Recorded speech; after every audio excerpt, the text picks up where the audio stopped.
Hey, what up, team? It's Joe Mill here with Killer Miller Q. I'm back at you here midweek, switching things up a little bit. Thought I would go ahead and get in a little bit of cleaning and maintenance. We're going to be bringing out that Weber grill coming up this weekend. And literally, this thing has been sitting in my yard for about the last 5 years with no love at all. So today we're going to change that. I want to show you some of the things we can do with some of these basic grills, just like if you got an offset, just like if you got a pellet grill or anything else. Hold tight, and we're going to get right to it.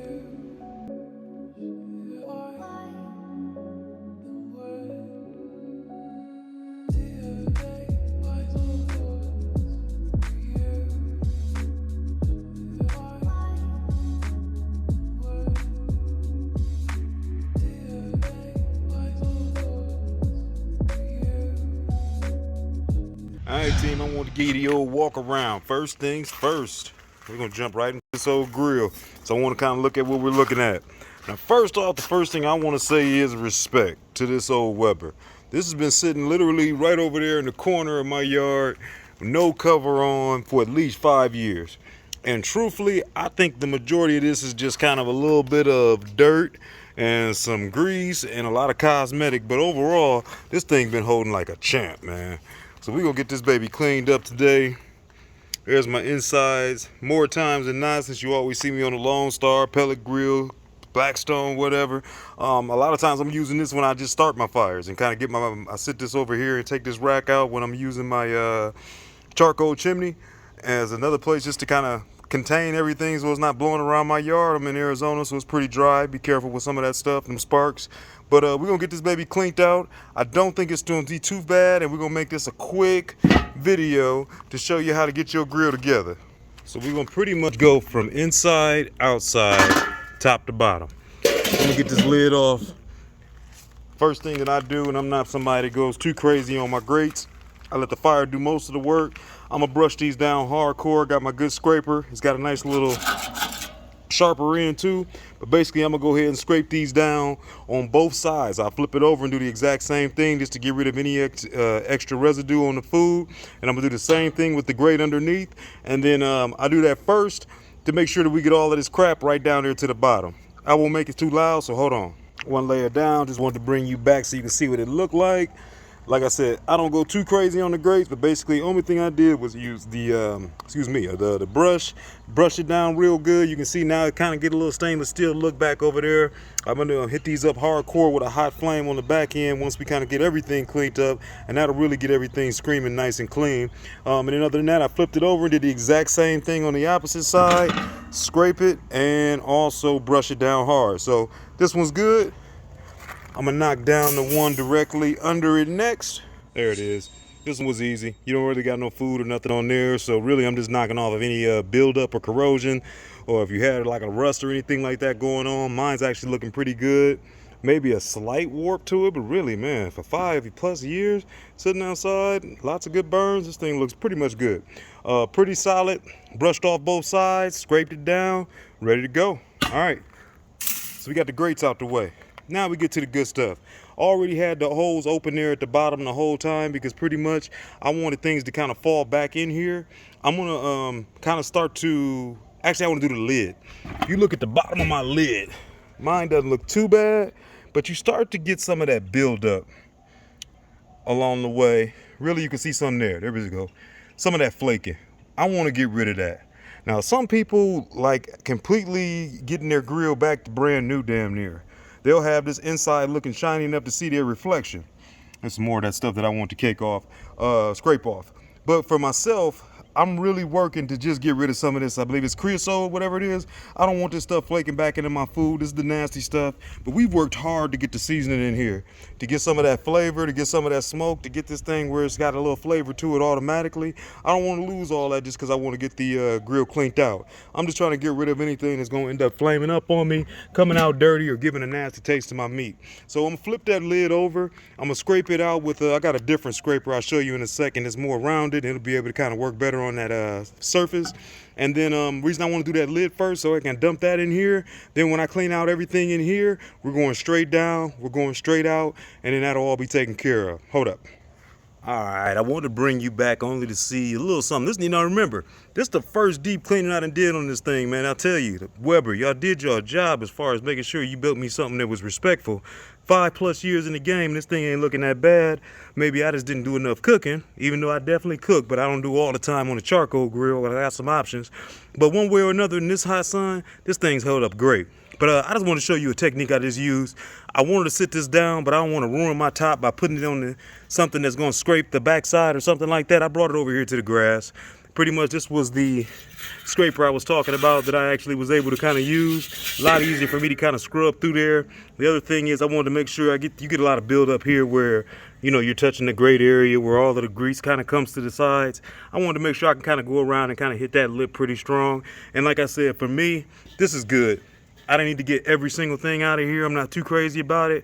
Obviously, we about to get rid of all this dust and stuff. I just wanted to show you first. But I just wanted to knock off anything with a good hard scraping that would come off from an almost just me scraping on it. If it hasn't got that loose, I don't got to worry about it at this point. I'll leave the rest for my seasoning. Also, always kind of careful with over scraping because I don't want to knock off the paint or mess up the non-stick portion of that and then end up to the point where now I've kind of encouraged some rusting or something like that. So all scoured out. Through the remaining stuff that I wanted to get rid of already in the pit.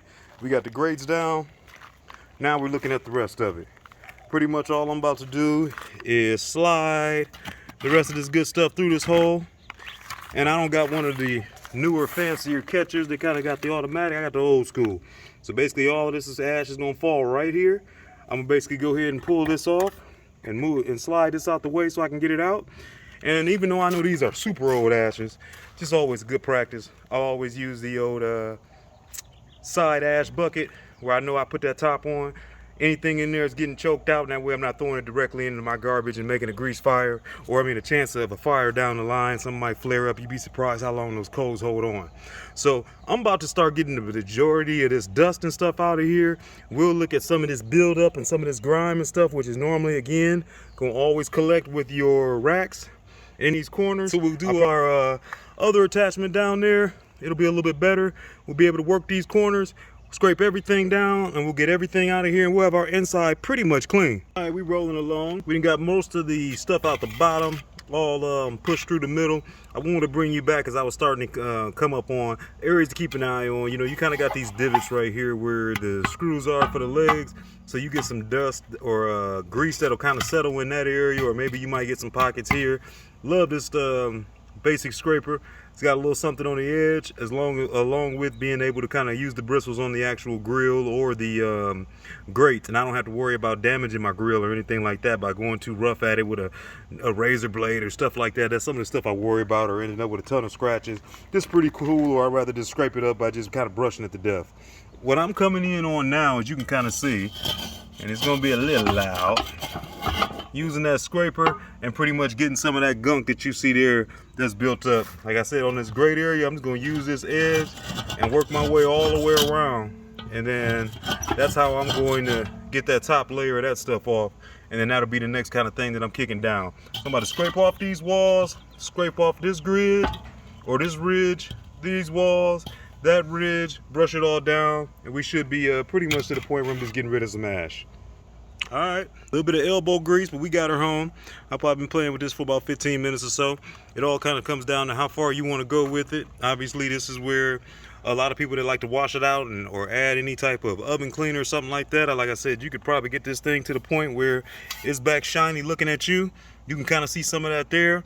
For me, most of my buildup, I felt like was on this inside wall and in this top layer, along with this layer, kind of where everything gets to settle. Other than that, most of that stuff scrapes off pretty easy. I still got some stuff in here, but what I'm gonna do is I'm gonna use my blower to just kind of blow out the rest of the last bit of dust, and I'm good with the way that looks on the outside. I need to get rid of all of this right here. So all we gotta do is, okay, I can get away with sliding one of these without the whole thing falling over on me completely. It's usually what I do. Boom. Like I said, I got the old school one where it's pretty much set up on 3 of those levers. Bow, one-handed, baby, on the left too, by the way. I'll get rid of this. I'll get this a little scrape out too. Ooh, kind of got dusty. Get this a little scrape out just to get that nice and clean. I'm gonna blow both of these out, and then pretty much we're gonna be down it in, giving it a quick rinse off. On the outside, like I said, I don't want to get the inside wet. I just want to kind of get the cosmetic outside wiped down real quick, and then I'm gonna actually get a burn in. I like to just kind of go ahead and let the burn kill off the rest of that stuff that I done loosened up and really get it going. And tomorrow morning I'm gonna come on here, we're gonna put a nice sheen on this baby and really make it look good. What up, team? I want to jump in here real quick and let you know if you are new to the channel. Thanks for following along with us today on this cleaning. Hit that bottom right corner. Make sure that you like and subscribe. Check out some of the other videos that you've already missed, as well as you know you're going to have something every week coming from me. With that said, to everybody else that's been here and rocking with me, I appreciate you. Much love to you. And with that said, follow me on IG and let's get back to this work. Okay, so I blew it out. Made an executive decision as I'm losing daylight over here. I'm just gonna put this thing back together. I want to get this baby smoking, get it nice and hot. Did get rid of those ashes. I'm gonna clean that baby up pretty good tomorrow too, see if we can't get it all clean. And that way, once I get it out here, I can get it started nice and early, get the outside wet, wipe everything down, get it oiled up, and then let it have plenty of the daytime to kind of dry out and not worry about nothing rusting, or maybe I missed something because it's starting to get dark.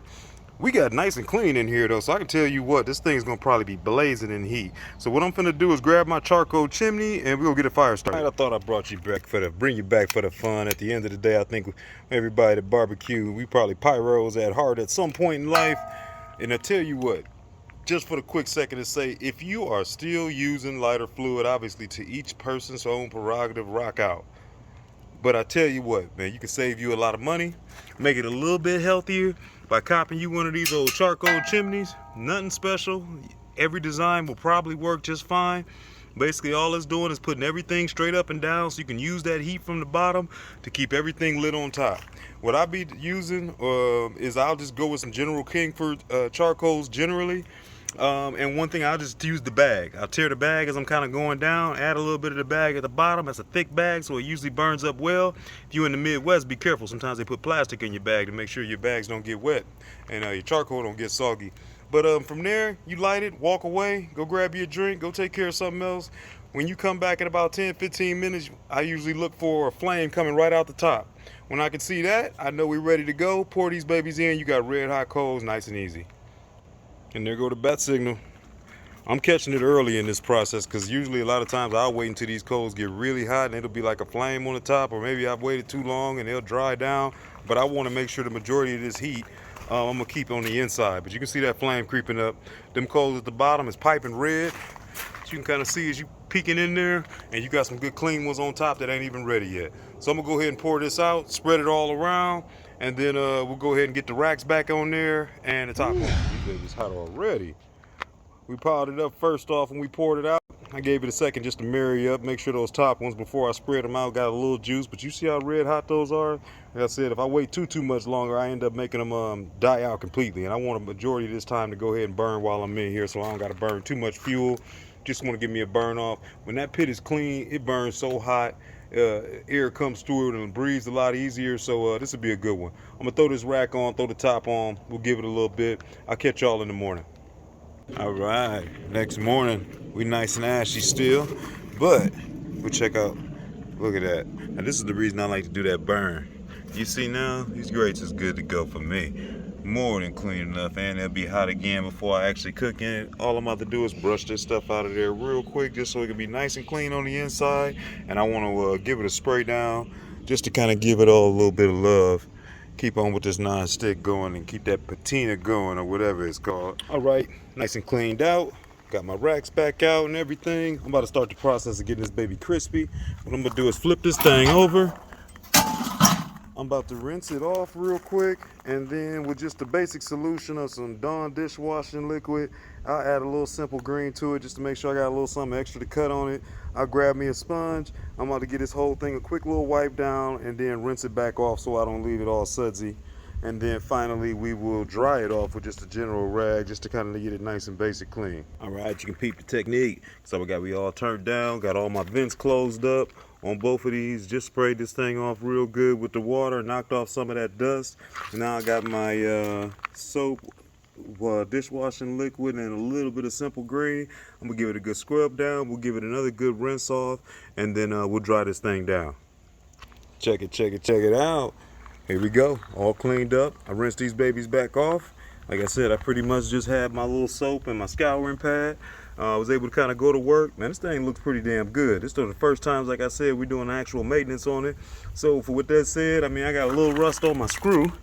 This thing's been outside totally uncovered with the Arizona sun. Nothing usually survives that, but other than that, this baby's looking pretty good. I'm gonna give it some love, a little bit of that mineral oil to kind of shine that coat up and protect it a little bit. And I'm gonna let it chill out and dry for a second, wipe it down with a dry rag, and then we'll flip it back over and get the parts in. All right, check this thing out one time. We got her all wiped down. So with my towel, I was able to use my little microfiber rag with mineral oil on there. I ain't even had to add nothing new. I mean, this thing already stays pretty moist just from all the other moisture that's in there when I clean out my pellet grill and when I clean out my Lone Star. But I just want to get this baby a nice little wipe down all the way around. It's got a nice little shine to it and everything. Inside's completely cleaned out. Went ahead and sprayed down the rack with just some General Canola oil along with the top to kind of get everything reset and ready. You see how clean those grates look now. That's why I don't really do too much as far as scrubbing water, soap, or anything like that. Just a good old scrub fast, and then like I said, I like that good burn in at the end to kind of get it done. But this baby's ready to go.